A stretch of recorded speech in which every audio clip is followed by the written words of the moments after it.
کہ سیدنا زکریا علیہ السلام اللہ کے نبی ہیں. پتہ ہے بیت المقدس کے امام قرآن میں ہے 3 پارے میں سورہ آل عمران، آپ پڑھ کر کے دیکھنا. ان کو اولاد نہیں تھی، 90 سال کی قریب عمر ہو گئی تھی، لیکن اسی وقت بیت المقدس میں حضرت بی بی مریم کو لایا گیا. حضرت بی بی مریم کا بھی معاملہ ایسا ہے، ان کی والدہ منت کری تھی، ان کے والد عمران، ان کی والدہ حنا، ان کو بھی اولاد نہیں تھی. انہوں نے منت کی تھی کہ اللہ اگر ہم کو تو بیٹا دے تو ہم بیت المقدس کی خدمت میں وقف کریں گے.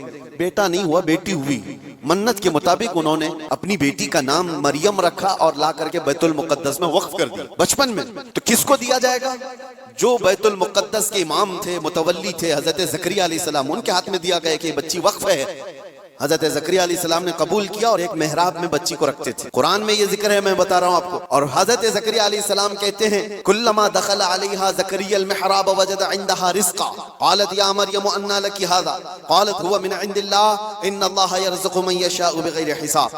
جب حضرت زکریا علیہ السلام محراب مریم میں جاتے تو کہتے ہیں قسم قسم کے پھل وہاں پر رکھے ہوئے پاتے تھے. تو حضرت زکریا پوچھتے مریم یہ سب تیرے پاس کہاں سے آتا ہے؟ حضرت مریم کہتی ہے سب اللہ کی طرف سے ہے، اللہ جسے چاہے بے حساب رزق دیتا ہے. مریم کون ہے؟ نبی نہیں ہے. حضرت مریم ہاں اللہ کی ولیاں ہیں، پاکیزہ مقدس ہستی، لیکن ان کو اللہ تبارک و تعالیٰ نے وہ کرامات سے نوازا تھا. وہ بچپن میں پھل وغیرہ ان کو رزق کے طور پر پہنچ رہا تھا.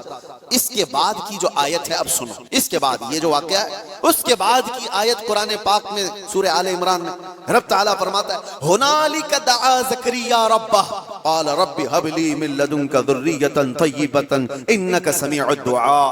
زکریا علیہ السلام کو بھی اولاد نہیں تھی تو اسی مریم کے محراب میں کھڑے ہو گئے جہاں بی بی مریم تھی، کہا اے اللہ مجھے بھی ایک بیٹا عطا کر. ہنالک دعا زکریا ربہ، یہ قرآن کی آیت ہے. زکریا علیہ السلام نے اپنے رب سے دعا کی اللہ مجھے بھی ایک بیٹا دے دے، تیری جانب سے نیک و صالح بیٹا عطا کر دے. اب یہ دعا تو ہو گئی اور قرآن میں اس کے فوراً بعد آیت ہے فنادته الملائکۃ وهو قائم یصلی فی المحراب ان اللہ یبشرک بیحییٰ. اسی وقت اللہ کے فرشتوں نے بشارت دے دی زکریا علیہ السلام کو تمہاری دعا قبول ہو گئی اور یحییٰ علیہ السلام کی شکل میں تمہیں بیٹا ملنے والا ہے. اتنی تیز دعا. اب میں آپ کو بتاتا ہوں یہ آیت میں کیوں پڑھ رہا ہوں اور کیوں آپ کے سامنے رکھ رہا ہوں. زکریا علیہ السلام خود اللہ کے نبی اور جہاں کے امام ہے وہ بیت المقدس ہے، دنیا کا سب سے مقدس ترین مقام.